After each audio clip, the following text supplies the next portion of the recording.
नमस्कार, तुमचं authentic homemade रेसिपीजमध्ये स्वागत आहे. तर आजची आपली रेसिपी आहे शेपूची भाजी. चला तर मग वेळ न घालवता रेसिपीला सुरुवात करूया.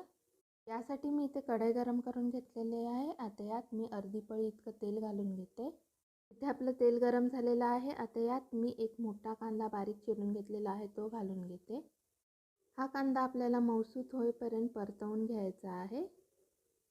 इथे आपला कांदा परतवून झालेला आहे. आता यात मी 3 मिरच्या बारीक चिरून घेतलेल्या आहेत, त्या घालून घेते. इथे मी तिखट मिरच्या घेतलेल्या आहेत. तुम्ही तुमच्या चवीनुसार मिरच्यांचं प्रमाण कमी जास्त करू शकता. 8 ते 10 लसणीच्या पाकळ्या घेतलेल्या आहेत, या मी ठेचून घेतलेल्या आहेत, यासुद्धा यात घालून घेते. आता हे आपल्याला 1 ते 2 मिनटं परतवून घ्यायचं आहे. इथे आपला कांदा परतवून झालेला आहे. आता यात मी चवीनुसार मीठ घालून घेते. पाव चमचा हळद पावडर.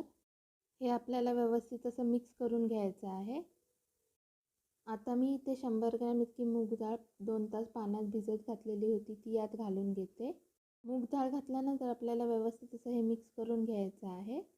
आता यावर मी झाकण ठेवून झाकणावर पाणी घालून घेणार आहे आणि 5 ते 10 मिनटं ही डाळ आपल्याला शिजवून घ्यायची आहे. इथे आपली 10 मिनटं झालेली आहेत. तुम्ही पाहू शकता आपली डाळ व्यवस्थित अशी शिजलेली आहे. आता यात मी एक जुडी शेपूची भाजी आणलेली होती, ती मी स्वच्छ धुवून बारीक चिरून घेतलेली आहे, ती यात घालून घेते.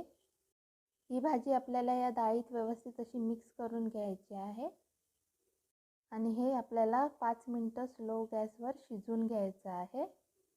तर अशी आपली शेपूची भाजी तयार झालेली आहे, तुम्ही पाहू शकता. तर तुम्हाला माझी आजची रेसिपी कशी वाटली नक्की कमेंट करून सांगा. जर तुम्हाला माझा आजचा हा व्हिडिओ आवडला असेल तर नक्की माझ्या चॅनलला लाईक करा, शेअर करा आणि सबस्क्राईब करा.